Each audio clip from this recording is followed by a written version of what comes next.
ginagawa namin pag-aalala sa pagkamatay at muling pagkabuhay ng iyong anak. Kaya niyalay namin sa iyo ang pinagbibigay buhay at ang kalis na nagkakaroon ng kaligtasan.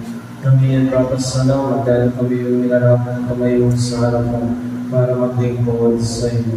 Isinasamo namin kami magsasalusag sa katawan at dugo ni Kristo ay mabuklod sa pagkakaisa sa pamamagitan ng Espiritu Santo. Amaning aming mga simbang laganap sa buong daigdig. Puspusin mo kami sa pag-ibig kaysa ni Francisco naming Papa, ni Reynaldo naming Obispo at ang Tanang Kapatid. Alalahanin mo rin ang mga kapatid namin nanay na may pag-asang sila'y muling mabubuhay, ngayon bilang lahat ng mga pumanaw. Kaawaan mo sila at patuloy sa iyong kaliwanagan.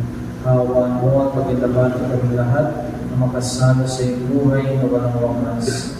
Kaysa ng mga lumyan ni Maria na ina ng Diyos, kaysa ni San Jose ang kanyang pamiyakang puso, kaysa ng mga apostol at ang lahat ng mga banal na namuhay dito sa daigdig ng kalulugod sa iyo. May pagdiwang naman namin ang pagpupuri sa ikararangal mo sa pagpapalitan ng iyong anak na aming Panginoong Yesu Kristo.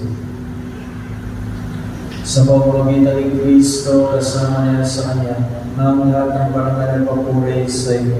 Diyos, ang mga makapangyarihan, kasama ng Espiritu Santo, magpa sa walang hanggan. Amen. Pinaratay ni Jesus kung paano manalangin at ang sabi niya, tawagin